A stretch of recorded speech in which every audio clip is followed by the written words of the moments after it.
Good morning. How are you today? Good, good. Thank you. Welcome to Introduction to Psychology. So today we are going to keep talking about Chapter 6. Chapter 6, we will learn about all different kind of learning. So, classical conditioning, operant conditioning, observational learning, and all different kind of dimensions of learning. So heavily, maybe half of the information is more like a behaviorism, which is classical conditioning and operant conditioning, but we are going to add other different kind of learning too. Yeah, so we talked about definition of learning last week. Yeah, so if true learning happen, I know Daniel, you are taking so many classes in this semester, right?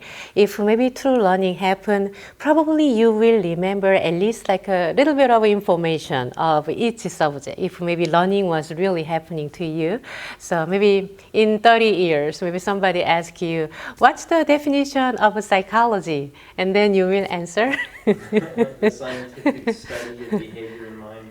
Yes, yeah, behavior and mind, very good. So at least maybe you can kind of roughly maybe remember a little bit, because once the real learning is happening to us, in our brain, somewhere else, we do, store that information, just like your definition, right? Yeah. And, whenever we try to remember those information, we can retrieve those information too. So, talk about learning more and more.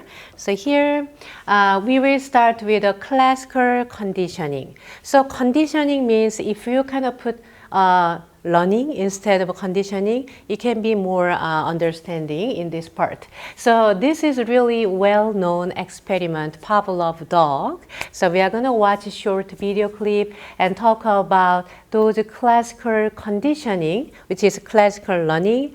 Think about neutral stimulus. So stimulus basically encourages certain things to happen, right? So neutral stimulus, unconditioned stimulus, unconditioned response, conditioned stimulus, and conditioned response. Those are terminology. Maybe after today's lecture, you feel very familiar with those and differentiate all different kind of things. So maybe we are going to watch those, a video clip, what was really going on, what was the experiment like, and then I will explain one by one. Okay.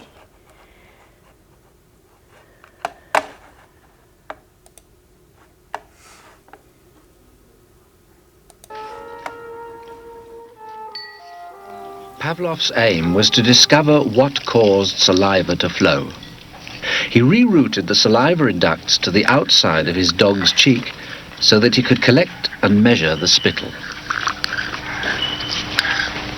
Perhaps, he thought, the production of saliva might be the result of a fixed nervous reflex, like a knee jerk. 5 минут 42,5 секунды. After taking many measurements of spittle, he confirmed that the dogs drooled automatically when their tongues touched food. He called the response the salivation reflex. 4,5. Хорошая собачка. Я предлагаю поменять собаку. But his work started to run into trouble. As his dogs became familiar with the experimental routine, they started to fill their cheek tubes before Pavlov had a chance to stimulate their tongues. The dogs were learning to anticipate food. Pavlov tried a new technique. He erected screens so that the dogs couldn't see what was going on. Before passing meat through the hatch, he introduced a stimulus that was totally unrelated to feeding.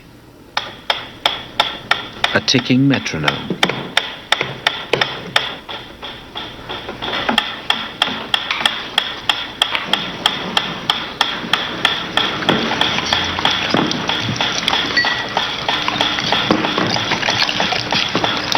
At first, the dog dripped saliva into its cheek tube only when the food appeared. But after a number of trials, the dog began to connect the ticking with the arrival of meat.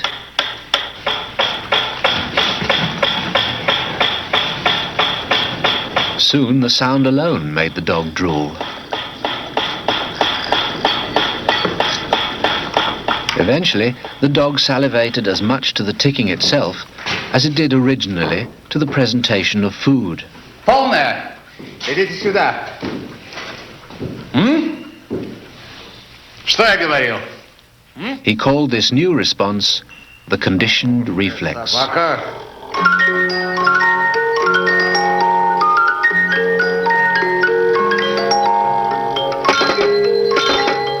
Whatever the stimulus, his dogs could soon be conditioned to produce saliva.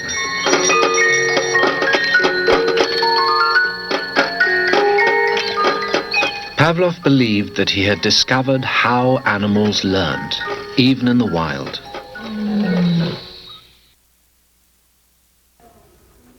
What I admire most about Sorry. Okay.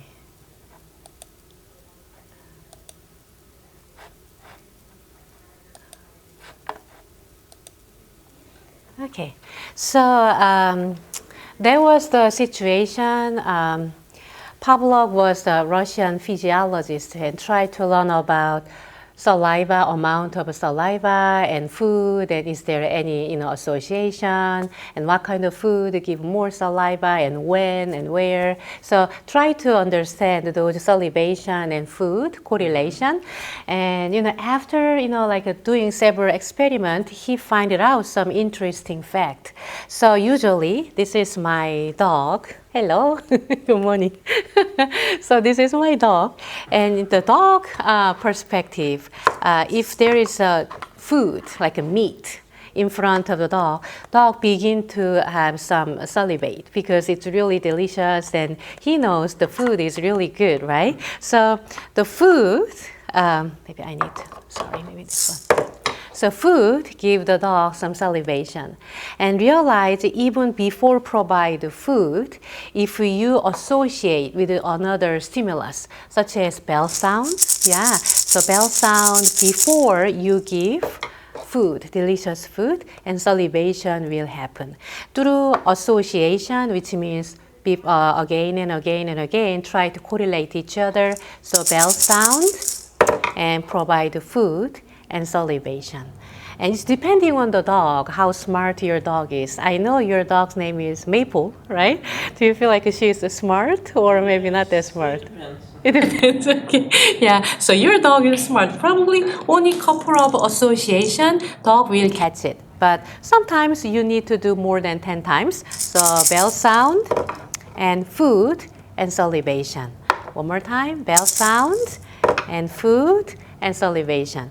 And realize, just like a bell sound, dog begin to salivate, even though there's no food was provided. Those are classical conditioning, because once you learned, after bell sounds, you will have a delicious food.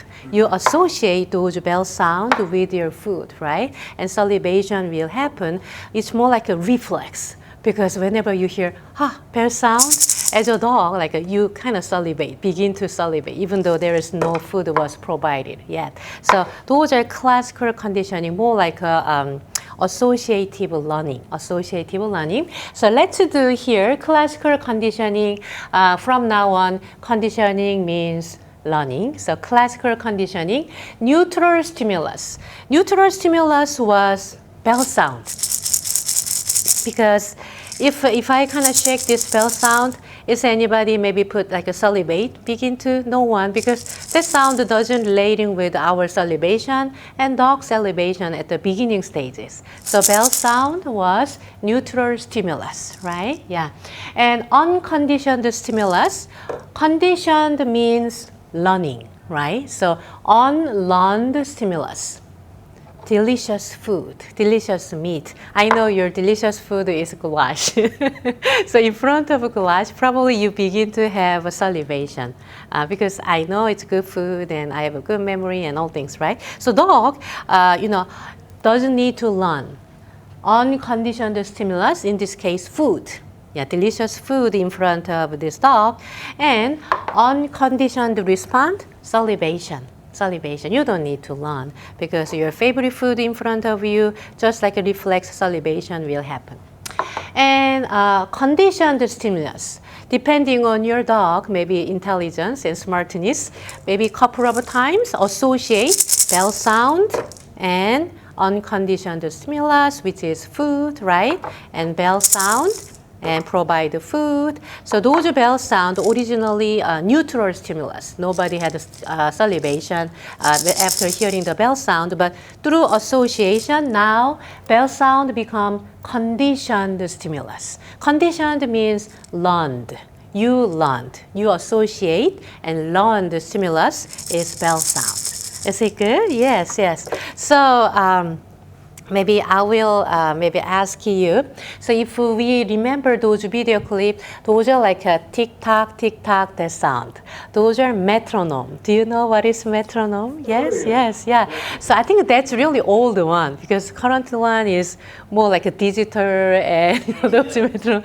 But I used to have those huge metronome when I was like elementary school.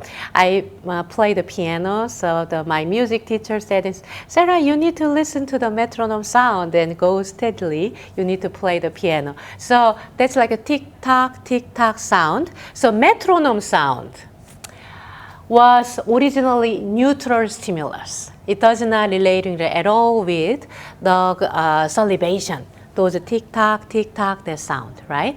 But on learned stimulus, you don't need to learn.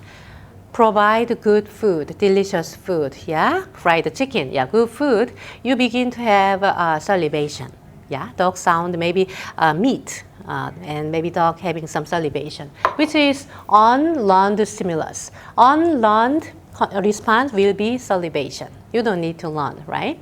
And conditioned stimulus, those metronome sound, before you provide the food. It should be before. That's the rule. That's the one of the rule. So metronome sound and then provide the food and salivation. Metronome sound, provide the food and salivation. So metronome sound becomes conditioned stimulus, learned stimulus. Yeah, and then as a learned stimulus, respond, you have a salivation. That's the basically Pavlov classical conditioning. So now, Daniel, maybe you can explain to other people who doesn't know about the Pavlov's dog story. Yeah, that's the classical conditioning.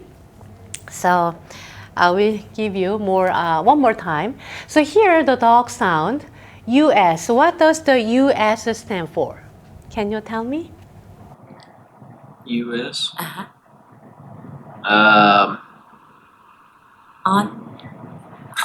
trying to remember the S word. Unconditioned stimulus. Oh, stimulus. Yes, Okay, yes. so that's where I was getting thrown off at. Yeah, unconditioned stimulus. Because you don't need to learn food in front of you. When you see those unconditioned stimulus, which is food, yeah, salivation will happen for the dog. And bell sound. If you're looking at the dog, yeah, pretty do not move at all. Bell sound doesn't make dog any salivation, no salivation, because bell sound, NS, what does the NS stand for? Neutral. Yes, neutral stimulus. It was not associated at all with salivation at the beginning, but during conditioning, learning is happening. Conditioning means learning. Learning is happening. Bell sound should be ahead, and then food and salivation. Bell sound and food and salivation. So when you do couple of times, later on bell sound becomes CS. What does the CS stand for? Condition. Conditioned. Yes. I was trying to say controllable, as I knew that wasn't right. Because condition Conditioned, means yeah. learning. Yeah. So now the dog learned. Those are conditioned stimulus, learned stimulus, which is bell sound. Even there's no food, but still dog can make a salivation. Yeah, that's the basically classical learning experiment. Yeah, so that was that. So we will talk more about some examples here. So here one more time. Unconditioned stimulus, which is US, not the United States, but unconditioned stimulus means unlearned. You don't need to learn. It's kind of more naturally happening. And unconditioned response, it's more like a reflex, involuntarily kind of happen too. Whenever you see the good food, salivation will happen. So here. So here, conditioned stimulus, CS stands for conditioned stimulus. So conditioned means learned. Through association, bell sound and food, bell sound, food. Now neutral stimulus becomes conditioned stimulus. You learned through association. And only bell sound, dog can make some salivation, right? That's the thing. Okay. So here, so ice cream truck bell sound. Daniel, are you familiar with those ice cream truck? Maybe go around the neighborhood. And yeah, I do see sometimes one ice cream truck nearby my neighborhood too. So when you listen to the music, maybe depending on the neighborhood, but I think my neighborhood, the ice cream truck has some sound like da da da da da da da da da da da da da. So whenever I hear that music, I recognize that as an ice cream truck bell sound, right? And imagine there's a child maybe visit the grandma's house. So whenever maybe he or she visit the grandma's house, listen to those music, da da da da da da da da. Grandma usually kind of confront and try to buy one ice cream. Yeah, from the ice cream truck. What is your favorite ice cream from the ice cream truck, if you maybe tried? Not from the ice cream truck, but from Brahms's pistachio ice cream. Okay. Yeah, from those ice cream truck, they usually have some unique ice cream like a bar. I really like the SpongeBob, and they have some character ice cream. So maybe do not sell maybe Walmart or maybe Resource, but they have like a special some bar kind of shape of some ice cream. So I really like the SpongeBob and like a bomb, I guess. I don't know, maybe bomb, like a little bomb shape and having some like a sour apple kind of taste. I like that one too. But anyway, maybe so as a little child, whenever you hear the ice cream truck those music, salivation can happen because you already associate with those music. Music itself does not relating with the salivation. But whenever you listen to your grandma go out and buy ice cream and then having those ice cream, right? So if we kind of try to explain through the classical conditioning, conditioned stimulus, you learned now. Whenever you hear those ice cream truck sound, those music sound, salivation will happen, which is conditioned response. Conditioned response. So let's more deeper talking about classical conditioning right here. So if you don't mind, could you read this? Maybe you can use this one for your reflection paper topic. Okay. What's your take? Part 1. How have your own pets demonstrated this kind of accidental classical conditioning? What kinds of previously neutral stimuli, the sight of the leash, the sound of the electric can opener, and so on, have they identified as precursors to food? What kinds of conditioned reactions do your pets show that those stimuli now? Are there other unconditioned stimuli besides food that your dog has been conditioned to anticipate? If so, what are they, and what conditioned responses have they developed? Okay. So maybe I will give you a little bit of time. Maybe you can think of maybe any example. Maybe for example, maybe when you open your garage door, maybe your dog already, maybe barking because you are there, and then maybe you will maybe play with your dog and something like and you maybe try to feed some food and maybe you can kind of recognize neutral used to be like a neutral stimulus become more like a conditioned stimulus. So think about any example. I will give you a couple of maybe second. So think about it. And if you're watching my lecture, if you have a pet, and have you ever experienced whenever you try to give food to your dog and cat, maybe some sound of cabinet, or maybe some sound of pouring those food. They may already be ready to be there, and then ready to eat those food, and any those some accidental classical conditioning. I think it can be good your reflection paper topic if you want to use and if you have experience. So Uh, Daniel, can you think about any example about like a classical conditioning? Just like a bag or wrestle noise, anything like that. Yeah. I mean, if she hears that, she could be laying on the recliner in the living room and she hears any type of rustle, she runs in there to see if there's food. Okay. Or if you walk past her bowl Okay. and she's got food in there, but she thinks you just got done eating, she'll go check to see if there's food in there. Okay, that's really cute. Okay. So any kind of rustling those sound, because whenever you maybe making those sound and try to give her treat or some food. I think it's a mixture of that, and she just also knows food comes out of wrestling bags sometimes.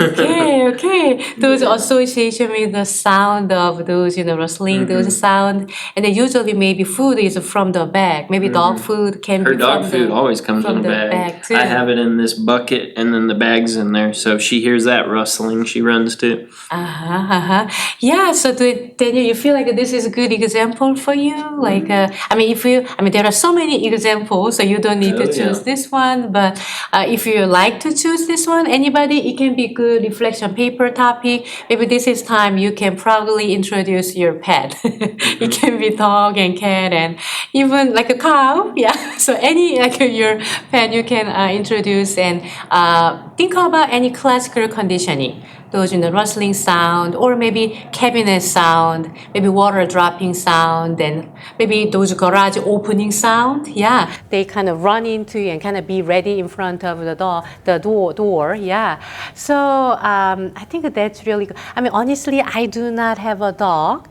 So I heard, maybe you can help me, Daniel.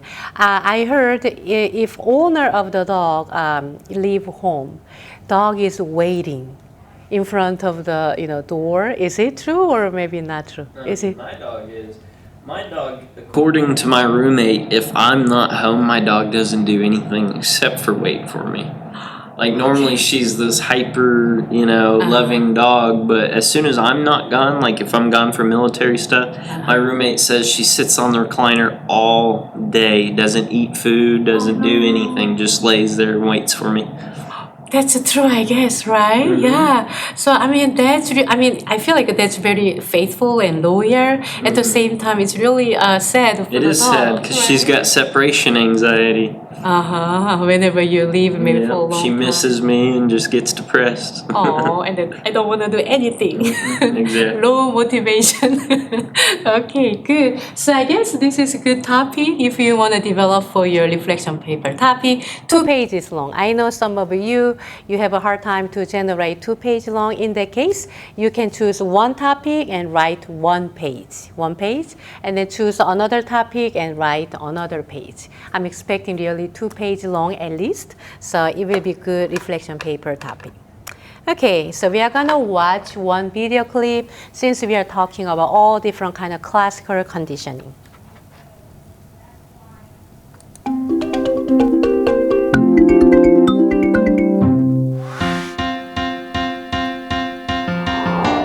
Classical conditioning is when a human or animal make a connection between two things that have occurred, two stimuli, or one predicts the other. Classical conditioning was involved when I was working in the Marine Corps as a dog handler and training our dogs to be imprinted with the scent of an explosive. And when working with these dogs, we would have 4 boxes set up. One of them would have a scent, and as we would go down with our dog and they would sniff those holes, they had holes cut out on the top of them.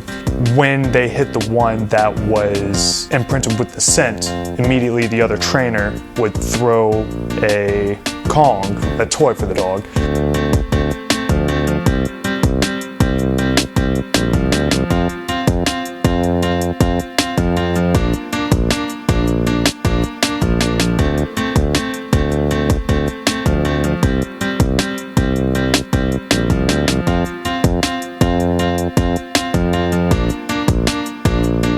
So right when the dog hit this nose, they heard the Kong hit the ground, and then immediately that smell got associated with a sort of reward.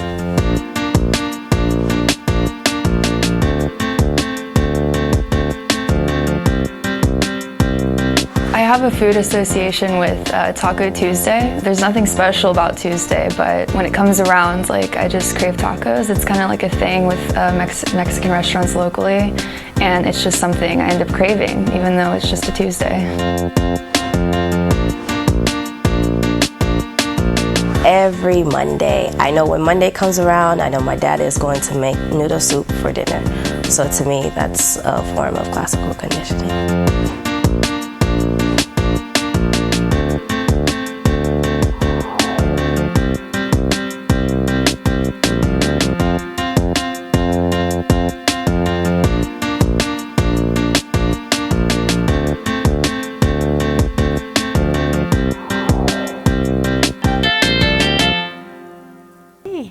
So, Daniel, can you think of any classical conditioning, maybe daily life, maybe whenever you see certain sign, or maybe certain day, and anything you feel like almost like a reflex, maybe feeling good and...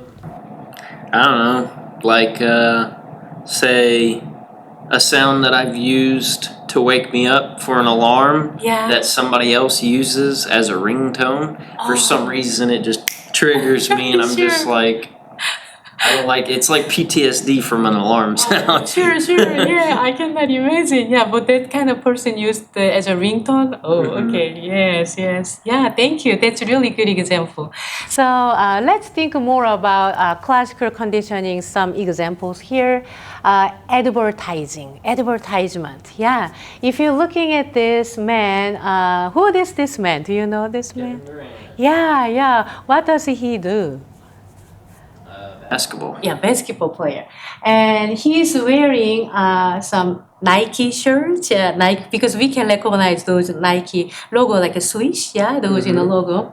And the right side, Serena Williams, which is like a tennis player, and she's also wearing shirts and Nike logo on it. So whenever you see like a Nike logo, maybe Nike shirts and Nike pants, what comes into your mind generally? Athletic. Is it a pretty good brand, you think? Not anymore.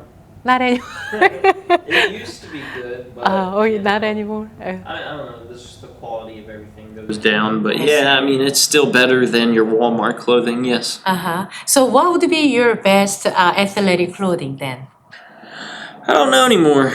I mean, it used to be maybe, Under Armour and Nike, but now I don't really know. I don't really buy a whole lot of athletic gear much anymore, but everything kind of goes downhill. I'd still say Nike and Under Armour is up there on the best. Okay. So thinking about the CEO of Nike, maybe CEO of Under Armour, try to using classical conditioning. So they want to educate us those learning process. Those learning, conditioning, which is try to associate. So whenever you see like, oh, somebody is wearing Nike logo, that means, maybe athletic and good, and maybe strength and fast and energetic. Maybe you can try to associate using their model. So whenever they hire their model and advertise their brand, they intentionally choose very athletic and successful athletic person, right?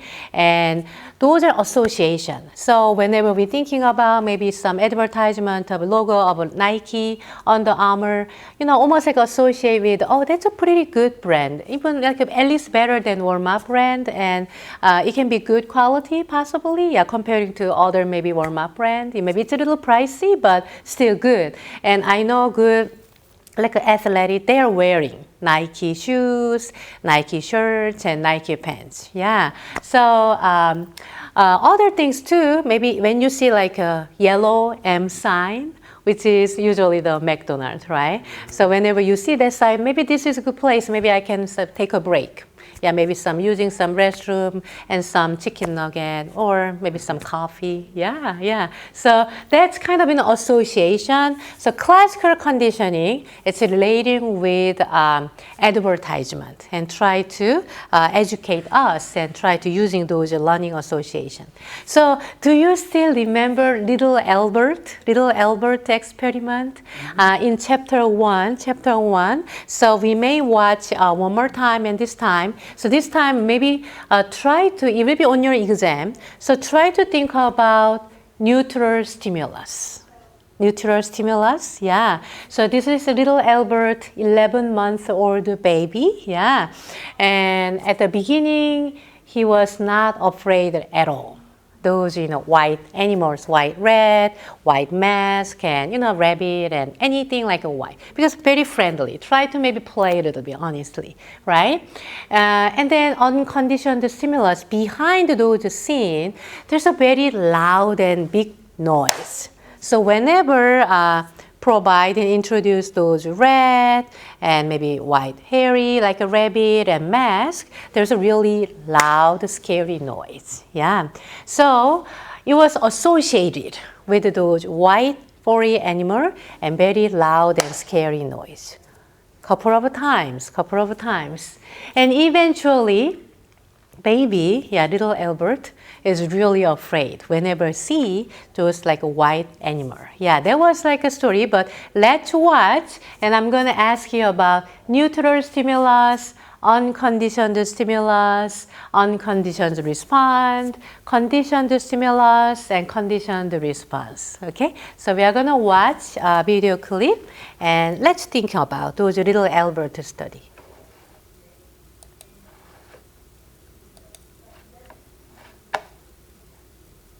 It's a pretty short.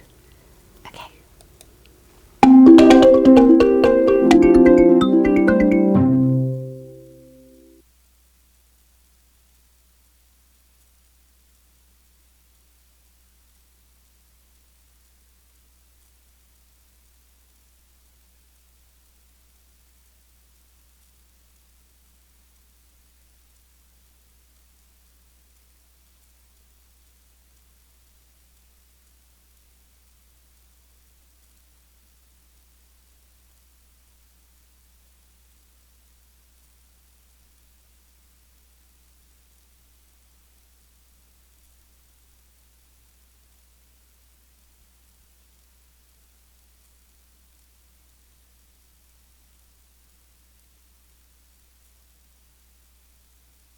Okay.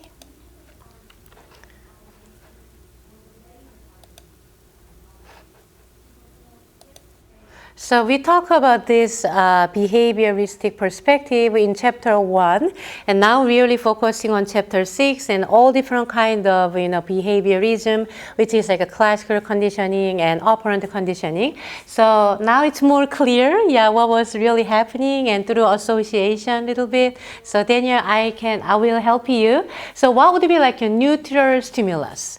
It was not associated at all with fear. Because little Albert, begin to have a fear about all the furry white animal, right? Yeah, so what was the neutral stimulus? Mouse, or little animal. Yes. Little animal, at the beginning stage of the video clip, he was pretty much friendly, want to play with those, right? Seems like not much big fear, right? So those little animals, white rat, and mask, and maybe rabbit, those are all neutral stimulus. Right? And what was unconditioned stimulus? There was really old video clip and it doesn't have a sound, but behind, whenever you provide those red, behind the scene, there's a very loud noise. And the baby was like startled. Yeah. So what was unconditioned stimulus? The noise in the background. Yes, yeah. Even us, when we hear very loud noise, we feel like startled and then maybe feeling like fearful because it's really scary, kind of very big, loud noises. And what would be like an unconditioned response? Getting scared? Yeah, getting scared and fear. Yeah, very good. And conditioned stimulus. So whenever, you see like a little white animal and very loud and scary sound through association, now what was the conditioned stimulus? To be, the conditioned stimulus would probably be the, the mouse, but the rabbit that time, the second time. And then the conditioned response would be, the noise that's going along with it that's scaring them. So being scared is the Very good. response to Yes, the yes, noise. yes. Very good, very good. So now, if you like completely understand, those are like a classical condition. It's more like a reflex through association. Originally, neutral stimulus becomes conditioned stimulus, right? But there should be unconditioned. You don't need to learn like a good, delicious food, and salivation will happen, and very scary noise, and you feel like a fear. Those are maybe we don't need to learn. Already almost like a reflex. Those are unconditioned stimulus and unconditioned response. How do you feel about this experiment? I mean, psychologists did this one, and we cannot believe it, right? Yeah. Imagine that little baby, little Albert, about 11-month-old child, yeah. At the very friendly about all the white animals. Now it's really scared and startled, and maybe even like a phobia, right? Which is not right. Which is not right. Unethical. So we cannot do this kind of experiment anymore because we need to go through IRB, Institutional Review Board. Even though like a small survey, you need to get approval. Yeah, if you want to present at a conference or maybe some publication. You just want to share in a classroom setting, maybe you don't need to get approval, but if you want to use that data to publish and also maybe share with other people at the conference level, you need to go through IRB. So no, no more experiment like that. Okay, so acquisition means learning. So acquisition means learning. Repeated pairing of the NS, neutral stimulus. Now you feel more comfortable, right? And US, unconditioned stimulus. The organism is the process of acquiring learning. So true learning is happening. If true learning is happen, there is the classical conditioning. Underline, the CS must come before the US. What does that mean? So CS stands for? Conditioned. Stimulus. Yes, yes, yes. So I will show one more time here. This bell sound originally was neutral stimulus. But through association with this food, dog's food, become conditioned stimulus, right?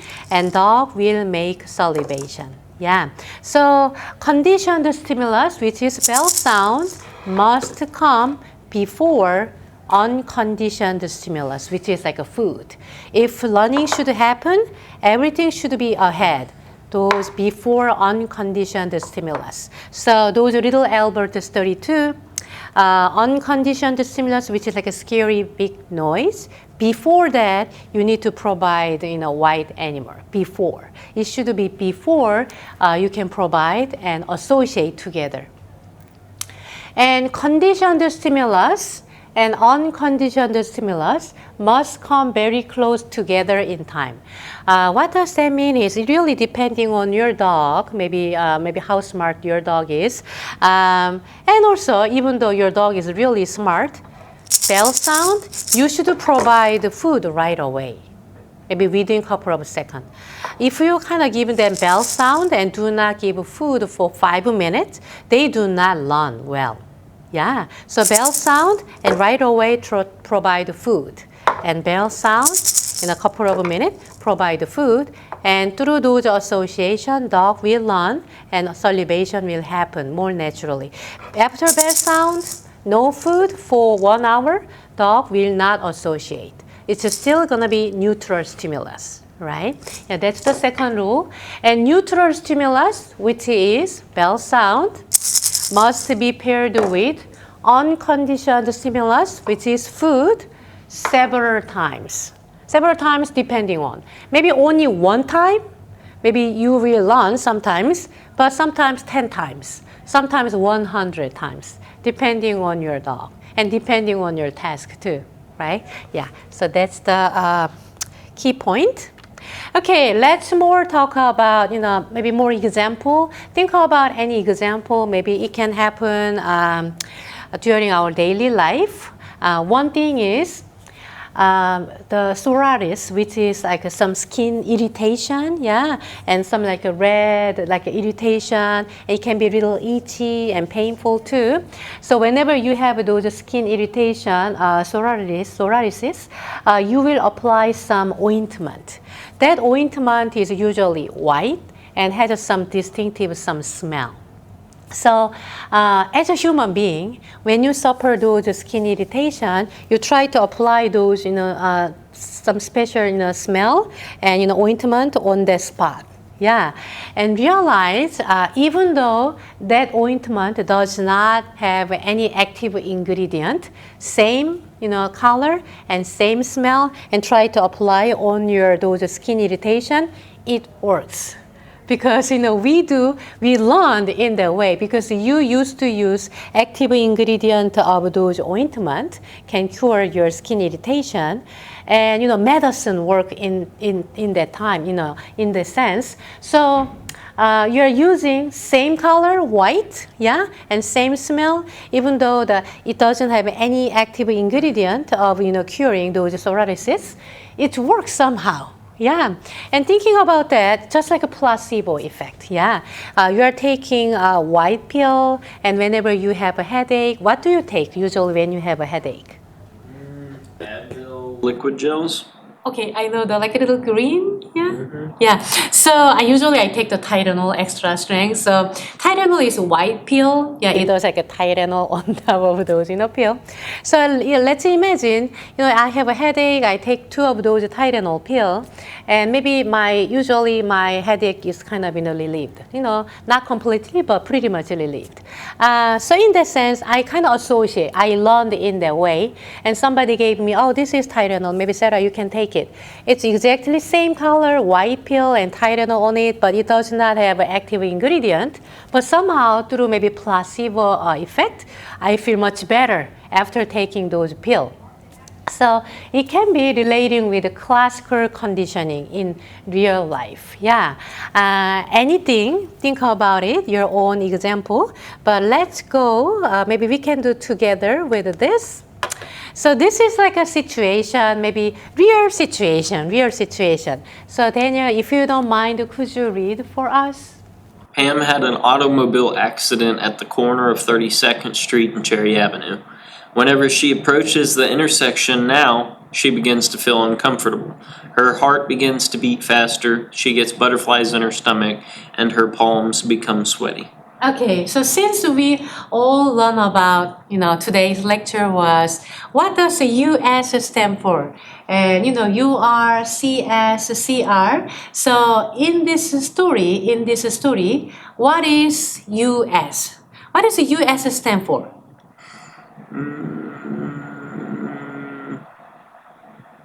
Like a food? Oh, yeah, you're talking about what it stands for, unconditional stimulus. I was trying to think of what it was, though. Oh, okay, yeah. So US means unconditioned stimulus, which is just like a food. Yeah, you don't need to learn. Yeah, it will happen to us, almost like a reflex, right? And what does the UR stand for? Unconditional or unconditioned reaction. Very good. Unconditioned response. So, unconditioned stimulus, which is food, and dog will salivate. Yeah, those are like a response, right? And what does CS stand for? Conditioned stimulus. So bell sound initially neutral stimulus become through association become NS, neutral stimulus. So only bell sound, and then those conditioned stimulus, the response will be salivation. Yeah, after only bell sound, you may begin to salivate. Yeah, so that's the concept. So how about this situation? What would be unconditioned stimulus?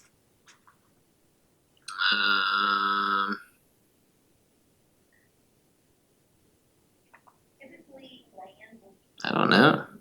That's what I was trying to figure out. Like what? Yeah. It can be challenging, and it will not be on your exam. Your exam, if you prepare exam, it's really basic information, the dog's elevation, and little Albert, example. But actually, in our daily life, we do see so many classical conditioning. So it can be one of the example. So how about? I mean, I was saying the reaction after the accident. Yes. Very good. That's it. So unconditioned stimulus means you don't need to learn. The car accident, it's really tragic things. As an unconditioned response, you feel scared. And maybe if you have the car accident, maybe big car accident, you don't want to drive for a while. For sure, right? Yeah. Not at least for, 1 day, maybe 1 week, right? So unconditioned stimulus in this, story, car accident, automobile accident, right? Car accident. And unconditioned response will be uncomfortable and fearful and I don't want to drive, that kind of feeling, right? Yeah. So what would be like a conditioned stimulus in that story? When she approaches the intersection? Yes. Because actually the intersection doesn't relating with at all those fear. Because there was just road and intersection. But I guess, for Pam, whenever drive, nearby those intersection, sudden memory of car accident and feeling not good and, maybe scared. So that road intersect the corner of 32nd Street and Cherry Avenue become conditioned stimulus. Conditioned stimulus, whenever you hit that spot, you feel fear, uncomfortable, and, maybe feeling very sad. Yeah, so that's the real example of classical conditioning. So since we are kind of wrap it up this classical conditioning section, think about any good your example. Yeah, think about any. It doesn't need to be your dog and cat. Any like a daily example, like you almost automatically you learned in that way. I mean, I was thinking about Friday. Whenever people kind of even like a Friday itself. Is it like, do you feel like feeling a little lighter and then good? I mean, to me, it's good. Like a Friday, it's a Friday and it's a weekend, so feeling better than Monday. I'd say you could do, whenever you see water standing on the road, you automatically slow down because you've hydroplaned before. Yes. It can be really scary. Yes, yeah. So whenever you see the water, by the way, how was the raining like this morning when you come? Yeah, I took longer to drive over here, but it was okay. It was rainy for sure. Oh, it was raining, but not the heavy. It was hard to see. Okay. Oh, so it was pouring, hard to see. Oh, okay. Yeah, because I left at 7, so. Oh, that time was really pouring, I guess. Because I came here around like toward more like 9. It was like a very light. Yeah, it was calm when I got here, but on my way here it was pouring. Oh, wow. But I'm so glad you made it safely. Yeah, so whenever you see those big kind of pond of rain was there, you feel like slow down and thinking about maybe be cautious more, kind of thinking about almost like a reflex. Automatically you think in that way because you learned through your previous experience, right? Yeah. So if you have any good example, maybe you can develop that as a reflection paper topic relating with your pet, but maybe you can kind of add other story too, like a classical conditioning. So let's go to the next learning, which is operant conditioning. So classical conditioning. This is different kind of learning. Operant conditioning. So operant learning. So this is more like if you come to my class, I'm gonna give you 1 candy. If you come to my class, I'm gonna give you hug. So there's some consequences. If you really like my consequences, maybe having candy, maybe having hug, you will come to my class. It's not happen automatically, but depending on the consequences, you will make a decision to do it or not. Yeah, so here, classical conditioning is whenever you see the sign, whenever you see those water on that, like a floor, maybe on the street, you need to slow down and be careful. It's more like automatically you think in that way. But I guess this one is more like a if, then, depending on the consequences. So here, I will show, underline, law of effect. If you see those are cat. Yeah, so Edward Thorndike, he did a lot of experiment with cat. So I know, Daniel, you have one dog. Do you like a cat too? Or maybe Yeah, I like cats. you I like don't have cats? any, but- You like cats and dogs? Yeah, okay. But he did a lot of experiment with cats, and the name of the law of effect. So law of effect is if we like some outcome, those consequences, we are going to repeat it. We are going to do it again and again and again. So if you're looking at here, looks very cute cat, yeah. And cat is play, on that day, and accidentally step on those red rubber. And when you kind of press down those red rubber, suddenly the trap door is open, and when you go outside, food is waiting for you. If you are that cat, would you like to press those red rubber again?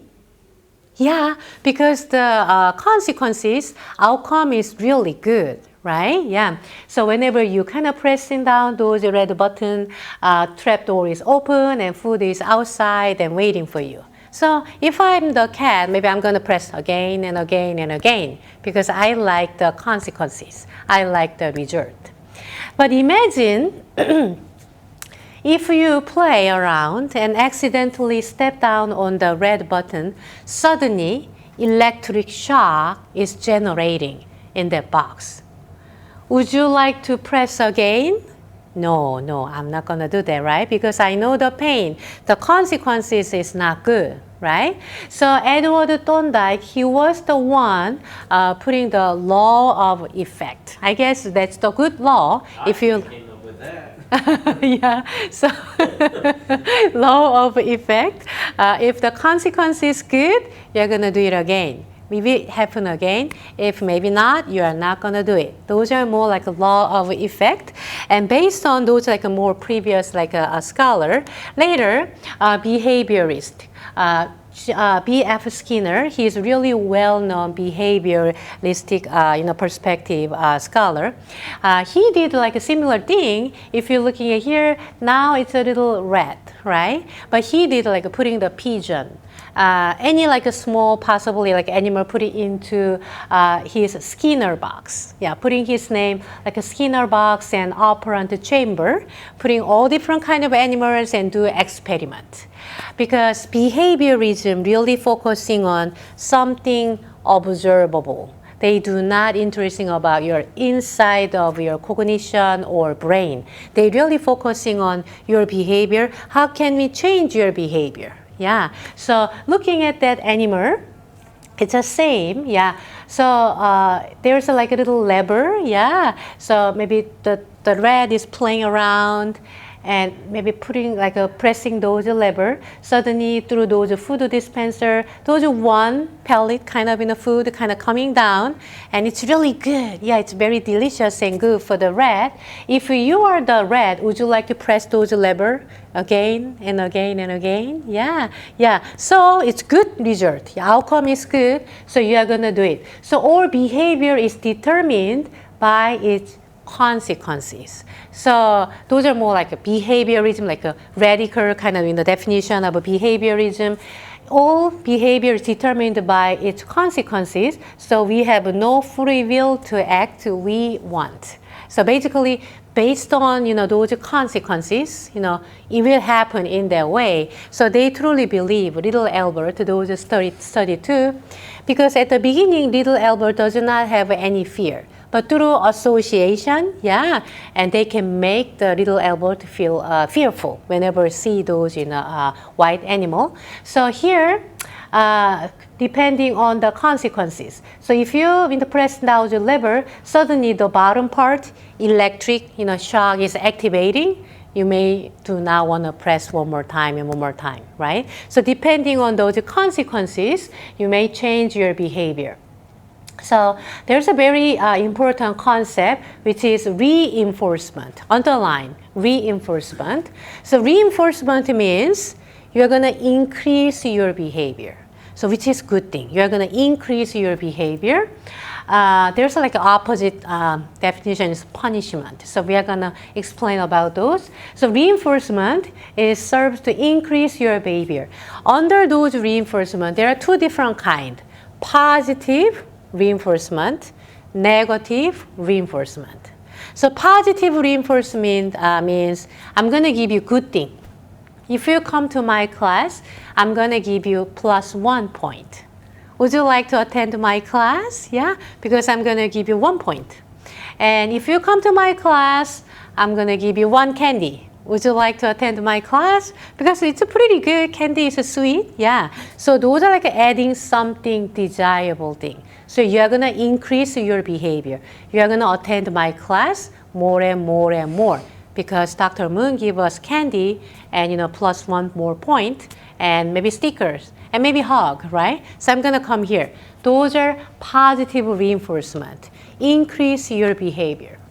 And negative, feel like maybe negative is not that good, but negative reinforcement is good thing because they're gonna remove something bad.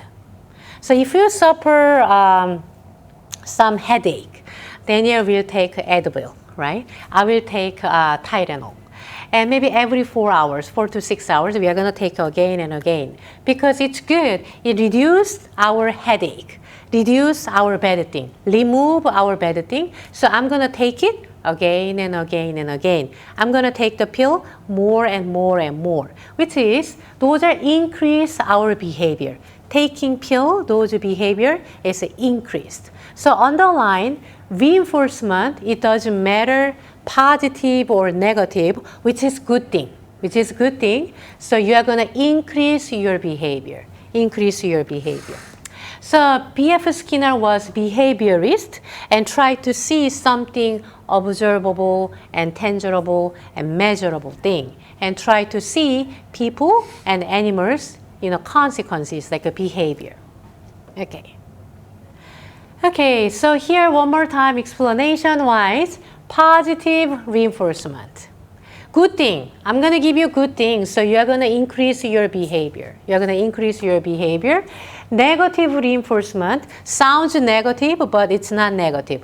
Negative reinforcement means we are going to remove your headache, remove your bad grade, remove your accident.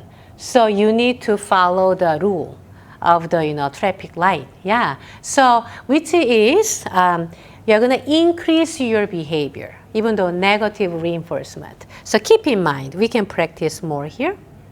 So here, reinforcement, one more time, any event or stimulus that follow a response increase the probability that response will occur again. So you're going to do it again, the behavior, because the consequence is so good. Yeah. So underline types of reinforcers. There are two different kinds of reinforcers. More like a primary reinforcer and secondary reinforcer. So primary reinforcer is more like a basic, relating with your basic instincts, which is like hunger and thirst and sexual behavior, like maybe physical touch, yeah, and then maybe reduction in pain. So those are more like a primary, whenever you do as a consequences. But secondary is like a money, some, gold medal. Yeah, so you with money, you can buy food. We can buy food and you can buy some drink, right? So the secondary is reinforced that require a long link to the primary, so you can kind of take care of those primary, your basic instincts, which is like a money, token, or maybe gold stars. So let's talk about reinforcers here a little bit. Immediate reinforcer and delayed reinforcers here. So example will be, Daniel, do you usually make your bed after you sleep or just kind of, put it as it is? It depends. It depends, Yeah, most So- of the time, but Most time you try to make a bed a little bit. I mean, yeah, same thing. I mean, most of the time I try to leave Yeah. when I'm so busy, just like, oh, and then just leave. Yeah, so I totally understand. So think about that for the high school students. Maybe there's a Tom. And Tom's mom wanna teach Tom how to, make a bed, and that's a really good thing because you kind of organize your stuff and then leave home, right? So whenever Tom make a bed, Tom's mom give $1. Good job, Tom. So proud of you. This is like your reward, like $1. So whenever Tom make those, making a bed, $1 is given to Tom from Tom's mom, right? Those are more like a continuous reinforcement. Whenever you do, there's some reward is going on. Yeah, those are continuous reinforcement. Every time, whenever you make a bed, you will get rewarded $1. Sometimes partial reinforcement. There's a Henny. Henny, also Henny's mom wanna teach how to make a bed and also organizing skill too. But Henny's mom used a different strategy. Not continuous, but it's more like a partial reinforcement. So Henny's mom tried to teach Henny Monday. If you make a bed, that's a good thing, good thing for you, and maybe helping you like organizing skill. So Tuesday, one more time, making a bed. Wednesday, making a bed one more time. And Thursday, making a bed. Mom kind of, guide him. And Friday, making a bed. Saturday, making a bed. On Sunday, Henny's mom give $7. You did a great job. I've been watching you and you did a great job. So I'm gonna give you reward, those are $7. Yeah, so those are more like a partial reinforcement. Not every time he made it. It's depending on at least for 1 week, you need to do the same behavior. And the Henny's mom gives you some reward. So behavior is, it's there. Every time you will make it, and on certain day, you will get rewarded. So thinking about the learning perspective, who is gonna learn fast? Tom versus Henny, making a bed. with continuous reinforcement, as it's continuous. Thank you. Good job. Because, there's like a $1. Why not? Maybe tomorrow I'm going to do it. So I'm expecting $1, right? That's the more like a Tom's case.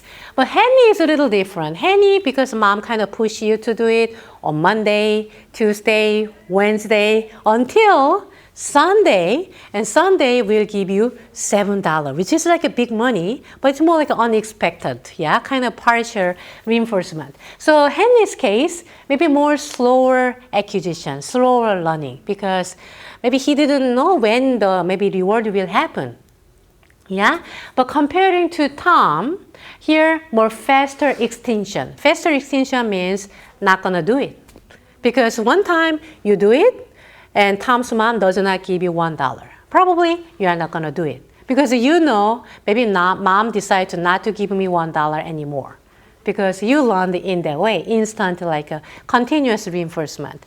But Henry's case is a little different. At least Henry is gonna do for 1 week, because usually Henry got rewarded on Sunday. So Henry will do the same thing Monday through Saturday, and then waiting for maybe reward on Sunday, right? So on Sunday, Henry's mom, maybe Henry is doing well, I don't need to pay $7 anymore, but at least Henry is gonna do for 1 week, right? Because he doesn't know on Sunday he will get paid or not, right? So reinforcement. So thinking about that, you're gonna teach a certain concept to your child. Would you like to use continuous reinforcement or partial reinforcement? Continuous. Continue, you feel like that's good. So whenever maybe your child do the good behavior, good job, maybe clapping, and maybe encourage maybe her or him, maybe some little hug, and maybe some food, and maybe some toys. So you're going to continuously educate in that way. Yeah. How about maybe dolphin? Maybe your Maple, your dog, and maybe try to teach. Continue. Yeah. You gotta do it Continuously. Oh, okay. So partial, maybe it will work. Yeah, maybe for the people, some people, but probably for little kids and dolphin and maybe dog and cat, maybe we need to use some continuous reinforcement. Whenever dog do certain maybe rolling around, maybe turn over, you need to give some treat, right? Yeah. Okay, good. So this is more like a complicated. Those are like a masterpiece of all the reinforcement schedule. So imagine you are going to train your dog. You're going to train your baby. You're going to maybe teach a certain concept to elderly people, maybe your peers. What kind of reinforcement, what kind of reward would you use to teach a certain concept? So here, fixed ratio and variable ratio and fixed interval and variable interval. So whenever I say ratio, that means how many times, underline, how many times. So here, fixed ratio, let's say soda machine. I know Daniel doesn't like the pop, but when you go maybe downstairs, we do have those soda machine, right? So whenever you put the money, like $1, and then press, like those, maybe pop, it will kind of give you those pop right away. Almost like a fixed ratio. Whenever you kind of put the money and then press down button, you will get rewarded. Yeah. What if you do not get rewarded? You may try to kind of hit a little bit of those machine and please give me my pop because I paid $1, right? Yeah. So those are fixed ratio. One time you put the money and then you will get those reward, right? And Starbucks reward card, maybe not anymore, but they used to give some Starbucks. I mean, they do have like a card, but used to give us some reward, some paper card, a long time ago. So whenever you drink Starbucks coffee, maybe 5 times, maybe 6 times, seventh one is on us, which is you need to get those star. Yeah, maybe let's just say 10 times. So you need to get those 10 times of those stars whenever you drink any drink at the Starbucks coffee store. You will get those in a stamp of the 10, like a star. And 11th one, it's on us. It's a free. Which is thinking about fixed ratio means frequency. How many times? Frequency. So if you really like drink coffee, maybe you can go maybe having those 10 steps one day. Today is Tuesday, right? Maybe starting from the 8 o'clock in the morning, you go there 9 o'clock, 10 o'clock, and 10 times. And the 11th, that's a free. Yeah, you will get the free coffee. So it's more like a frequency and time, right? Those are like frequencies, how many times? Those are fixed ratio because you need to go 10 times. And then 11th, it's a free coffee. Right? And soda machine is almost like a one time, every time, continuous. Whenever you put the money, you should get some, soda, right? How about variable ratio? So variable ratio means it's a frequency. Ratio is frequency. A good example is a slot machine. Have you ever used any slot machine and gambling places? And did you win or any money or? I broke even. I lost and won. You lost your money? Oh. Well, I lost and won, so I kind of evened out. Oh, okay, evened out. That was like the only time I went to a casino, though. So. Okay, yeah. So when you go to casino, I know there's like a slot machine. The old one is you can kind of pull out, and then you can maybe press. Now it's a pressing down button, but I guess pulling out those lever and. You do not know how many times. Sometimes you're so lucky, only one time, slot machine. Maybe one time kind of pressing down button, din, din, din, din, jackpot. So you will get awarded $1,100. Yeah. So, that's really lucky. It doesn't need to be 10 times, right? Just like one time. those are frequency. If you're thinking of a ratio, it's a frequency. So variable ratio. But we do not know, it can be one time you can get jackpot, maybe 10 times, and then you can get jackpot, or maybe maybe 10,000 times, and then you can get jackpot. So slot machine, if you're thinking about here, it's an unpredictable number of trials. So those are ratio means frequency, not the duration, but you will get jackpot or not, depending on your luck. Maybe only one time, maybe 10 times, 100 times, right? So remember those examples, it may be on your exam. So next concept is interval, like a fixed interval. I know you are working, Daniel.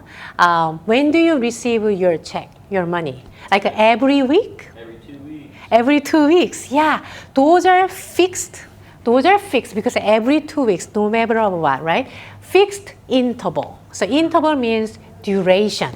You know, sometimes you work so hard because you really like that work, and sometimes you feel like very tired, just like today. Maybe it's a little gloomy and rainy day. Maybe you're still there, but not maybe actively working. But no matter what, every 2 weeks, you will get your money. You will get your check, right? Yeah, those are fixed because 2 weeks, fixed interval. And I go to like a dental cleaning every 6 months because I did last Thursday, so I still remember. And my insurance pay only 2 times per year. So maybe they try to schedule me next April because since I did last Thursday, they schedule me like next April. Yeah, April 9. April 9, maybe 4 p.m. So every 6 months, those are more duration. Interval means like a duration. So fixed interval, you can get treatment. You can get reward. Every 2 weeks, you can get paycheck. Right? Those are fixed because the time is fixed. Fixed interval reinforcement. How about the last one? Variable interval. Which is, do you like go fishing? So do you recently go fishing and have you caught any like a fish or? Yeah. I can understand why it's variable because you never know when you're going to catch one. Yes. So, how long does it take usually? It's unpredictable, like it says. It's a variable interval. Okay. So those are like a variable interval reinforcement. Sometimes you kind of put that, those, fishing pole, maybe 3 minutes, like 5 minutes. And then you can catching certain fish. And sometimes 1 hour, even like 1 day, still no fish, possibly, right? Yeah. So those are definitely variable, we do not know, and interval, duration. It's not time, maybe how many times, 100 times, it doesn't matter. You need to stay there. Duration, 1 hour, 30 minutes, 5 minutes, duration. So those are good example of variable interval. Do you think about any good example of those interval, any fixed interval, maybe fixed ratio? And can you come up with any example? Fixed ratio on okay. video games. You gotta log in 7 days in a row to get a special skin. And then say your variable ratio. Very good. I know those skin you can purchase, right? Mm-hmm. But if you kind of play for 7 days in a row, you can get rewarded too. Mm-hmm. That's if you log in 7 days in a row. Okay. Yes, that's good. And then variable ratio, they pretty much hit it on the spot right there with casino machine. Yeah. Fixed interval could be every month you get your monthly magazine or whatever for something. Yeah. And then variable interval would like fishing. Yeah, it's pretty variable. That's pretty good example. Okay, so let's talk about fishing a little bit. So how much big would be like your maybe the fishing experience, like the biggest fish? How big would it be? I know. Close to 20 pounds. 20 pounds? That's really, big fish, right? Yeah. What kind of fish was that? It was a blue catfish. Catfish, I see. I mean, I caught like a little tiny, like a once, like a maybe snappy, or what's that the name? Like a little fish, very tiny Little fish. perch. Huh? A little perch. Little perch, yeah, I do not know the name. I love eating fish, but I do not know the name. Yeah, it's tiny fish, and it's more like a catch and release, so I could not bring it home. But I guess fishing it's fun if you catch fish. If you do not catch fish, for me it's a little boring. How about you? It just depends on who you go with. Yeah, sure. Maybe you can kind of having some conversation, even though you do not catch anything. I mean, it still kind of sucks when you don't catch nothing, but at least you get to enjoy the company of somebody. Yes, very good, very good. So we are gonna keep talking about those reinforcement schedule this Thursday. Yeah. Maybe keep talking about all different kind of learning. Yeah, observational learning and all different kind of learning. Are you excited about this topic? Yeah. Okay.